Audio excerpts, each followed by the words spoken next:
Hello everyone. Our today's topic is debt recovery. Debt means loan in default, and recovery we are going to consider recovery as not only actual recovery but also the process which is followed for recovering the bank's dues. So debt and recovery ये भी हम जानेंगे. Date क्या होता है, recovery क्या होती है, debt recovery as a process क्या होती है. आज हमारा टॉपिक इन्हीं बातों को ध्यान में रख के हमने लिया है. तो इसी में एक इम्पॉर्टेंट पार्ट इसका है जो है डेट रिकवरी एक्ट.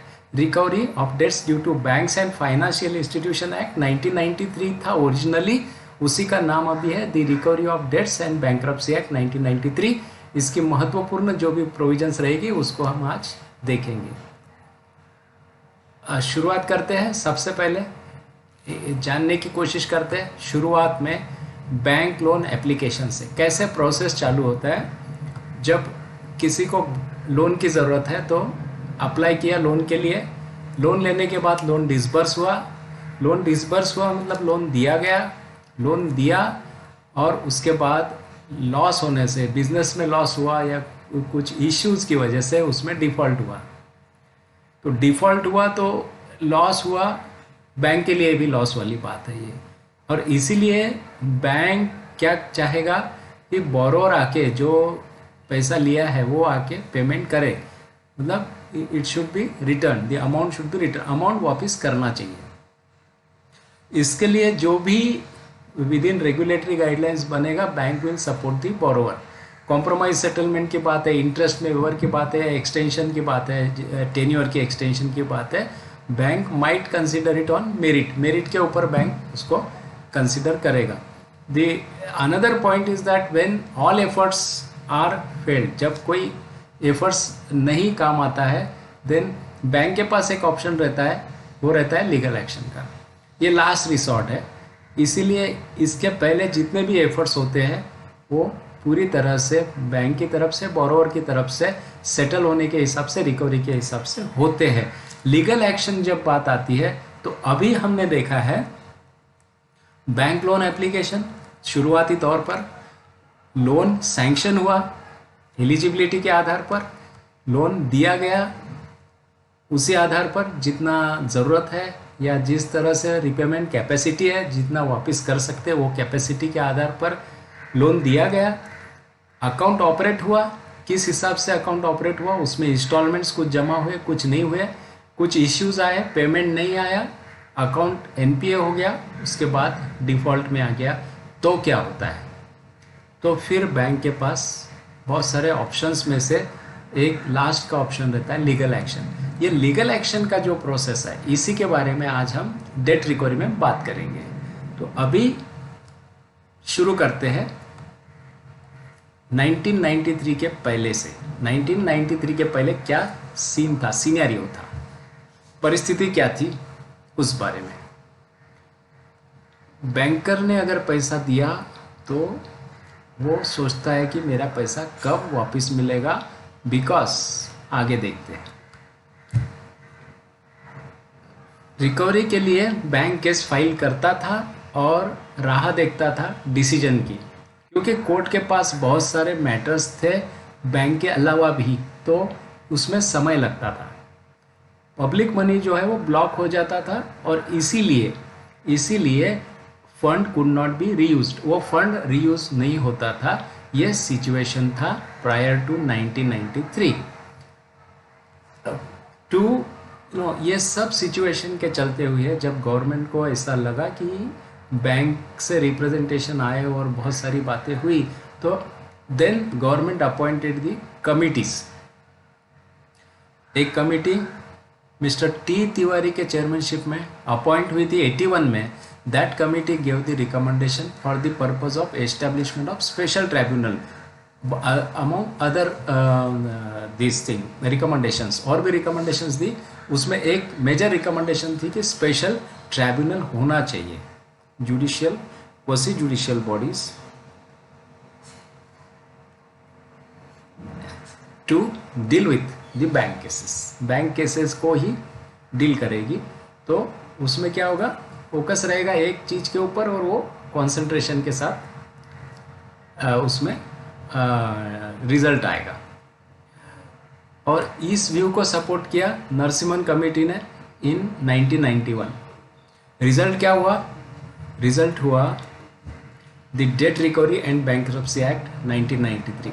उस वक्त का the recovery of debts due to banks and financial institution act 1993, RDDBF act जिसको हम शॉर्ट में कहते थे। Now it is the debt recovery and bankruptcy act 1993। ये इनैक्ट हुआ, इंट्रोड्यूस हुआ और अभी फोर्स में है। तो ये बहुत अच्छा कानून आया, अच्छा लॉ आया, जिस वजह से बैंकर्स को एक आशा मिली न्यू ड्यूज इमीडिएटली मिलने की, और ये उनके लिए काफ़ी अच्छा एक्ट रहा। ऑब्जेक्टिव्स की अगर हम बात करें तो डेट रिकवरी एक्ट का जो ऑब्जेक्टिव्स है वो है, one of the major objectives is formation of the tribunals. Tribunals किस लिए? टू एक्सपीडाइट द क्लेम्स, यहाँ पे हमने दिया है to expedite the claims filed by banks and financial institution. और इस तरह से होल प्रोसेस में क्या होगा, रिकवरी को फैसिलिटेट करेंगी। ये DRT जो रहेगी वो फैसिलिटेट करेगी whole process of debt recovery को। जो फोरम है वो it will help the whole process of debt recovery पूरा बैंकिंग सेक्टर में, फाइनेंशियल सेक्टर में। बहुत महत्वपूर्ण ऑब्जेक्टिव्स इस एक्ट के रहे हैं, और इस एक्ट के जो ऑब्जेक्टिव्स है वो फुलफिल करने के कॉन्टेक्स्ट में, वो फुलफिल करने के हिसाब से date recovery tribunal, date recovery appellate tribunal की एस्टेब्लिशमेंट हुई है, कॉन्स्टिट्यूशन हुआ है उनका। Date recovery tribunal and date recovery appellate tribunal का कॉन्स्टिट्यूशन हम अभी देखेंगे, बट द एस्टेब्लिशमेंट पार्ट जो है वो डेट रिकवरी ट्राइब्यूनल और डेट रिकवरी अपीलेट ट्राइब्यूनल का अंडर दिस एक्ट हुआ है। और प्रोसीजर एंड पावर्स जो उनके दिए हुए हैं, they have got powers to decide to adjudicate the banks claim. Banks के जो क्लेम रहेंगे वो उनको पावर्स दिए हैं टू एडजुडिकेट, टू डिसाइड, उस पर डिसीजन देना है। डॉक्यूमेंट्स देख के, एप्लीकेशन देख के, हैं the papers and all those things they can examine and adjudicate the matters. Procedure की अगर हम बात करें तो tribunals are not bound by the procedure laid down by the CPC। उनको उनकी अपनी खुद की procedure they can form it. तो उन्होंने अपनी खुद की प्रोसीजर जो है वो बनाई है। They can have their own procedure keeping in view the principles of natural justice. The tribunals have the same powers as are vested. कौन से पावर्स है? प्रोसीजर की बात करें तो procedure they have their own procedure and keeping in view the principles of natural justice. ये इसका main इसमें अथॉरिटी के साथ साथ जो उनकी जो प्रोसीजर में उनको ये ध्यान देना है। But so far as their powers are concern, powers जो है वो सिविल कोड के हैं। अंडर द CPC जो भी पावर्स सिविल कोड के हैं वो सब पावर्स, कौन से पावर्स है वो अभी we are going to look into that. इसमें है समन्स इशू करना है, किसी पर्सन को अगर प्रेजेंट कराना है, अटेंडेंस किसी का बुलाना है किसी को कोर्ट में, तो ट्राइब्यूनल में, तो ट्राइब्यूनल में वो बुला सकते हैं। And they require the production of documents produce करने के लिए, एविडेंस, एफिडेविट पे एविडेंस लेने के लिए, cross examination of witnesses, documents के लिए, reviewing its decision, dismissing an application of for default और deciding it ex parte, set aside any order of dismissal. ये सभी जो है, these are the powers which are vested in the tribunals. These powers are given to civil courts under CPC. यही powers है जो हमको exam point of view से भी ये पावर्स को हमको देखना है। Which are this powers under section 22(2). Definitions की अगर हम बात करें तो डेफिनेशंस में debt, security interest, property, recovery process, ये बहुत इंपॉर्टेंट टर्म्स है जो कि डेट रिकवरी एक्ट में बार बार आती है। डेट का मतलब है एनी लाइबिलिटी। अभी हम लेते हैं किस हिसाब से, हम we are not going to definition strictly, हम बात करेंगे अंडरस्टैंडिंग पॉइंट ऑफ व्यू से। डेट का मतलब है any liability arising out of ordinary course of business and which type of liability it is, liability arising out of day to day जो भी normal banking business में होता है, arising out of normal course of business. Normal course क्या है उसका? Bank का normal course है lending. So if the borrower is given certain finances, certain loans, then and he is committing default, he is not paying the amount, then that will come under the definition of debt. ये उसका meaning है. This is what the thing is there. Any liability because of non-payment of dues by the borrower. ये इसका gist of the so far as definition of debt is concerned. Security interest में mortgage, hypothecation and such type of charges which are created to secure the dues. ये security interest के लिए हम मानते हैं कि जिस प्रॉपर्टी पे इंटरेस्ट क्रिएट किया है, जिस एसेट पे इंटरेस्ट क्रिएट किया है, वो सिक्योरिटी इंटरेस्ट क्रिएटेड एसेट है. प्रॉपर्टी मूवेबल है, इमूवेबल है, belonging to the borrower, all such things are there, owned by him. These are the properties. And recovery process में, recovery is the aspect of actual recovery. Recovery process deals with the process of realizing the dues.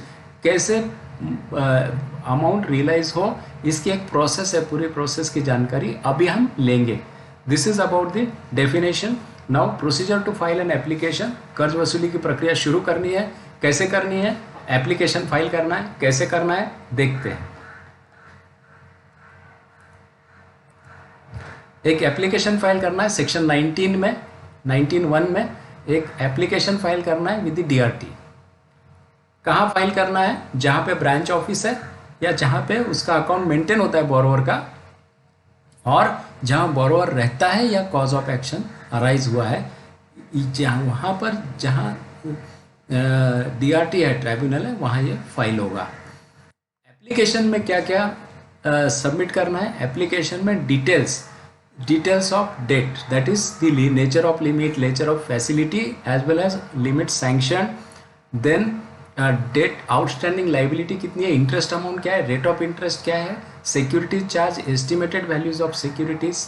What ever security is there, there are two types of securities in this regard, that is which are charge. Charge में security interest create किया है. There are certain properties which are not charge, जिसपे security interest नहीं है, but the bank is having the details of such assets that yes, this property belongs to the borrower but he has not charged, but it is his property. इस तरह का भी जो property के details है, those details are also included in that. Other banks and financial institution में join. कभी कभी ऐसा होता है कि एक बैंक ने फाइल किया, दूसरी बैंक भी फाइल करना चाहती है, कंसोर्शियम है या नहीं है, मल्टीपल लेंडिंग है या कंसोर्शियम है, जैसा भी है, but if the other bank is also filing the case against the same person, then both bank can join together and they can have joint application filed, original application. This is what एक application है with documents with details, सब file हुआ है. कहाँ file हुआ है? जहाँ उसका jurisdiction है, जहाँ पे ब्रांच है, जहाँ पे अकाउंट मेंटेन होता है, जहाँ पे डिफेंडेंट बोरोवर रहता है, या जहाँ पे कॉज ऑफ एक्शन अराइज हुआ है. एप्लीकेशन अगर किया है तो क्या होगा? Tribunal will issue the summons. Summons में tribunal will direct the person to explain क्यों ये रिलीफ नहीं दिया जाए. आपको एसेट के जो पर्टिकुलर्स है वो डिस्क्लोज करने हैं, और आप कोई भी प्रॉपर्टी जो है वो उसको आप डील नहीं करोगे इसके बाद. This is about this so far as the DRT starts the process. एक तो पहले प्रोसेस है जो कि बैंक ने स्टार्ट करी है. आफ्टर दैट देन ट्राइब्यूनल ने नेक्स्ट स्टेप ट्राइब्यूनल ने ली है. After that, supposing if the tribunal feels it is appropriate that borrower is likely to dispose of the assets, तो ये injunction order pass कर सकता है. So this is with regard to the injunction order. Injunction में restraining the borrower or guarantor not to deal with the assets. उनको property नहीं बेचना है, प्रॉपर्टी में डील नहीं करना चाहिए उनको, ऐसा डायरेक्शन ट्राइब्यूनल दे सकता है. और इसी को ध्यान में रखते हुए borrower और guarantor shall not deal with the secured assets or other securities the particulars of which have been disclosed. अगर particulars दिए हैं तो ट्राइब्यूनल ऑर्डर दे सकता है कि इसको आप नहीं बेच सकते. नाउ ये एक पार्ट हो गया बैंक का. बैंक ने एप्लीकेशन फाइल किया सब डॉक्यूमेंट्स के साथ. दूसरा पार्ट हो गया ट्राइब्यूनल का. ट्राइब्यूनल ने समन्स इशू कर दिए. अभी बोरोवर की बारी है. बोरोवर और गारंटर है तो गारंटर भी उसमें साथ हो जाएगा, तो they are known as defendants. अभी बोरोअर की बारी है, बोरोअर को क्या करना चाहिए, रिप्लाई फाइल करना चाहिए। इस रिप्लाई को क्या कहते हैं, रिटर्न स्टेटमेंट कहते हैं। अगर बोरोअर अगर एडमिट करता है, बोरोअर कहता है कि हाँ मुझे पे करना है, तो ट्राइब्यूनल क्या करेगा, वो हिसाब से क्लेम डिसाइड करेगा, ऑर्डर पास करेगा। बट अगर वो बोलता है कि नहीं मुझे I don't agree to whatever he saying, banker is saying, bank is saying, अगर बैंक अगर 50 लाख का क्लेम अगर बैंक फाइल कर रहा है और इस as per his calculation only 25 lakhs are there, मैंने तो पे कर दिया है, तो 50 लाख नहीं बनता है, 25 लाख बनता है। या तो बोलेगा मैंने नहीं लिया पैसा, मैंने इतना पैसा लिया ही नहीं। तो जो भी होगा, जो भी उसका डिनायल होगा, उसका रीज़न उसको देना पड़ेगा विद सपोर्टिंग डॉक्यूमेंट्स। और एक इम्पॉर्टेंट बात यह है, काउंटर क्लेम और सेट ऑफ। काउंटर क्लेम, अगर इसका क्लेम है, बोरोवर का क्लेम ऐसा है कि मेरा भी क्लेम बैंक के खिलाफ बनता है because bank did not disburse on time, या कुछ भी इश्यूज रह सकते हैं कि हाइपोथेकेटेड स्टॉक था, वो स्टॉक बैंक ने पोजीशन में ले लिया, या वो स्टॉक कुछ कारणवश मतलब फाइनेंस नहीं करने से मैं रीयूज़ नहीं कर पाया, something can be there with regard to counter claim. अगर वो चाहे तो वो फाइल कर सकता है। सेट ऑफ अगर करना है किसी चीज़, कोई एफडी इज लाइंग और कुछ अमाउंट जो है वो प्रोसीड्स पड़ा हुआ है बैंक में, he can ask for set of, he can ask कि उतना अमाउंट माइनस करो, या जो भी करना है जिस वजह से भी बैंक की तरफ my money is lying, dependent बोलता है, बोरोवर बोलता है, तो वो सेटअप के लिए अप्लाई कर सकता है। काउंटर क्लेम अगर फाइल किया, एक तो रिटर्न स्टेटमेंट है, काउंटर क्लेम अगर फाइल किया तो वो क्रॉस सूट कहलाएगा, मतलब it will be treated as suit and all proceeding जो होगा वो एप्लीकेशन का वो उसको अप्लाई करेगा। द बैंक्स एंड एफआईज वो भी अपना रिप्लाई इस केस में फाइल कर सकते हैं। तो बोरोवर के साइड से क्या होगा, रिटर्न स्टेटमेंट फाइल होगा, काउंटर क्लेम और सेटअप करना है तो वो भी फाइल हो जाएगा।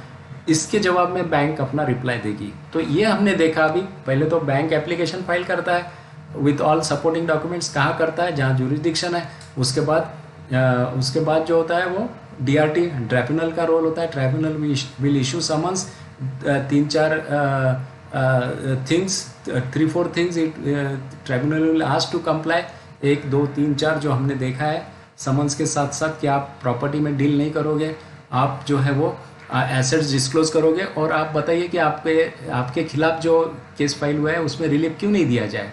विद दिस अगर ये सब हो गया तो क्या होगा, देन ट्राइब्यूनल का रोल फिर से आएगा। ट्राइब्यूनल फिर से all documents tribunal is going to examine, hearing होगा, प्रॉपर हियरिंग होगा दोनों का, दोनों साइड से, इवन ओरिजिनल एप्लीकेशन का, फिर रिटर्न स्टेटमेंट के बारे में। देन काउंटर क्लेम हुआ तो वो काउंटर क्लेम का जो रिटर्न स्टेटमेंट बैंक फाइल करेगी उसका, सेटअप का भी हियरिंग हो। Everything after taking into consideration all this things, tribunal will issue. अगर क्लेम अलाउ किया, मान लो 50 का क्लेम है, 50 lakhs का क्लेम है एंड 45 lakhs का अलाउ किया because of so many things, कुछ इश्यूज हुए होंगे, तो tribunal is satisfied with that, look 50 lakhs का क्लेम नहीं बनता है आपका, 45 देता हूँ, तो recovery certificate will be passed accordingly. If claim is fully okay तो 50 lakhs के लिए हो जाएगा with further interest from the date of filing of the case. तो इस तरह से ये क्लेम अलाउ होगा by the debt recovery tribunal. और डेट रिकवरी ट्राइब्यूनल से होने के बाद यहाँ पे एक स्टेज कंप्लीट हो गई है, एक पूरी स्टेज कंप्लीट हो गई, जहाँ पे क्या हो गया है, रिकवरी सर्टिफिकेट इश्यू हो गया है, सर्टिफिकेट ऑफ रिकवरी, जिसे हम आरसी कहते हैं। रिकवरी सर्टिफिकेट इश्यू हो गया तो अभी डीआरटी का काम, नेक्स्ट काम क्या है, रिकवरी का है। वो recovery officer attach to the DRT will take it forward, तो उसको फॉरवर्ड हो जाएगा जो रिकवरी सर्टिफिकेट है। रिकवरी प्रोसीडिंग्स कहते हैं उसे। The recovery officer proceeds to recover the amount of by way of attachment and sale of the property. जितनी भी प्रॉपर्टीज रहेगी जो ओरिजिनल एप्लीकेशन में मेंशन की होगी और जो अलाउ करी होगी डीआरटी ने, वो सब प्रॉपर्टी को he will start dealing with that. तो क्या कर सकता है, अटैचमेंट एंड सेल कर सकता है, साथ ही साथ पोजेशन अटैचमेंट करना, मतलब अटैचमेंट ऑर्डर सर्व करने के बाद he can take possession of that, he can take possession, appoint a receiver and sale the assets. अगर बड़ी प्रॉपर्टी है कहीं पे जो इमीडिएटली नहीं बेची जा सकती है तो receiver can be appointed to look after that. तो ये to look after the property and next is also to look after the management of the movable or immovable assets, arrest the borrower and guarantor, send him in prison. These are the provisions, general provisions which are covered under section 25. Main thing is that attachment and sale of immovable property, how movable and immovable property, how आपको जैसा receiver appoint करना है as per procedure that can be done. This is section 25. यहाँ पे particulars assets के है, यहाँ पे सब बातें अवेलेबल है, पता है. रिकवरी सर्टिफिकेट में भी इसका रेफरेंस आया है. अभी हम देखेंगे 28 में other modes of recovery. Other modes of recovery means क्या होता है, let me just go through it. कोई थर्ड पार्टी के पास कोई अमाउंट रखा है, थर्ड पार्टी के पास अमाउंट नहीं रखा है, थर्ड पार्टी ने बोरोवर को कुछ पैसे देना है, थर्ड पार्टी ने, तो थर्ड पार्टी को recovery officer can write that आप बोरोवर को मत दो, हमको दे दो. तो this is known as if any person owes any amount to the dependent borrower, the recovery officer may want such person to withhold and pay the same to the recovery. अगर ऐसा हुआ तो प्रॉपर डिस्चार्ज मिलेगा third person को. Third party है जो hold कर रही है, जो पैसा देना है बोरोवर को, तो वो बोरोवर को न देते हुए रिकवरी ऑफिसर को देगी. रिकवरी ऑफिसर को पैसा देना मतलब he is getting proper discharge from the borrower. Borrower can not dispute it.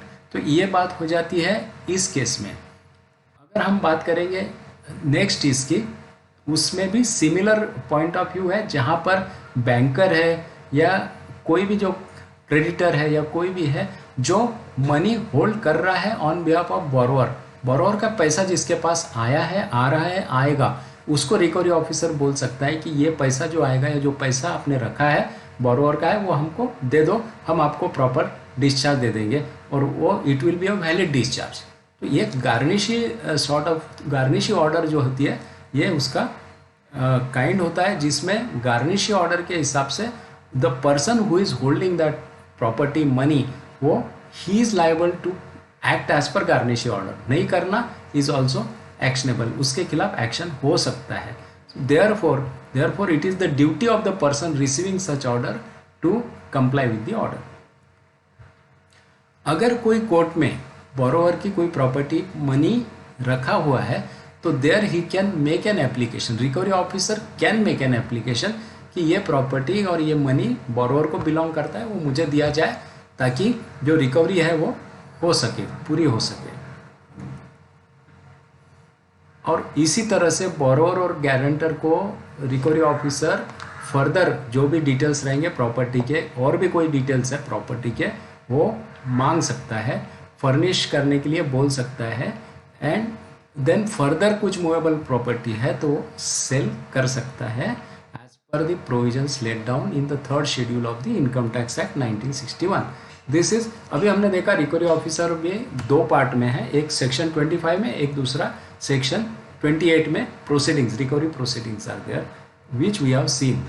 Now we will take the appeal related. Appeal क्या है, मान लो banker recovery officer, recovery certificate issue हुआ है, बैंकर ने केस फाइल किया, रिकवरी सर्टिफिकेट इशू हो गया, but borrower is not satisfied with that because as per borrower claim is 25 lakhs, but recovery certificate is issued for 50 lakhs or 45 lakhs. Then he can go to DRAT, Debt Recovery Appellate Tribunals, and seek relief.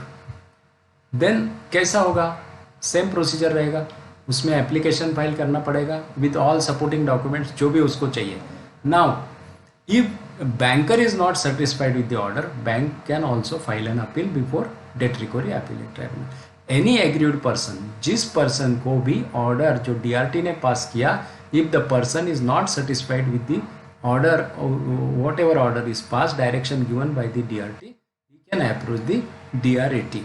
DRAT next authority है, and वो authority decide करेगी, adjudicate करेगी, जो भी decide करेगी वो appeal.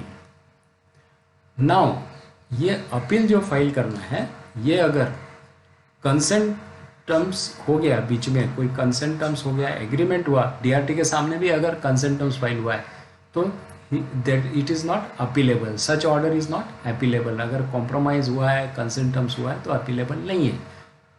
That is with regard to the part 1 of appeal provisions. Now appeal कितने दिन में फाइल होना है? 30 days में, जब से copy of order is made available. Where an appeal is filed by a person from whom the amount of debt is due and which such appeal shall be entertained only on deposit of 50%. यहाँ पर उसको 50% amount deposit करना है. But अगर कोई कारण से नहीं कर पाया और वो DRAT को बताया रीजंस, एंड DRAT अपने डिस्क्रिप्शन में अगर if it makes 25%, then DRAT can pass order by recording the reasons. Priority की बात करें तो यस, कर्ज वसूली में प्राथमिकता है बैंकों को so far as secured assets है. तो 31B, section 31B of the act provides that the right of the secured creditor to recover their secured dues by selling the assets over which the security interest is created shall have priority and shall be paid in priority over all other debts and government dues. Very important provision है ये 31B की. IBC में अगर कोई proceedings pending है तो it will be decided by the as per IBC code, जो भी IBC according to IBC provisions. Overriding effect, yes the provisions of this act shall have overriding effect. इस बारे में Allahabad bank versus Canara bank, official liquidator UP and Uttarakhand versus Allahabad Bank. In cases में the court has held that the provisions of this act shall have overriding effect. This is with regard to the debt recovery process and debt recovery act, and the authorities so far as the procedure part is concerned, the powers of the tribunals, procedure of the tribunal, and the appeal provisions with regard to debt recovery. Thank you very much.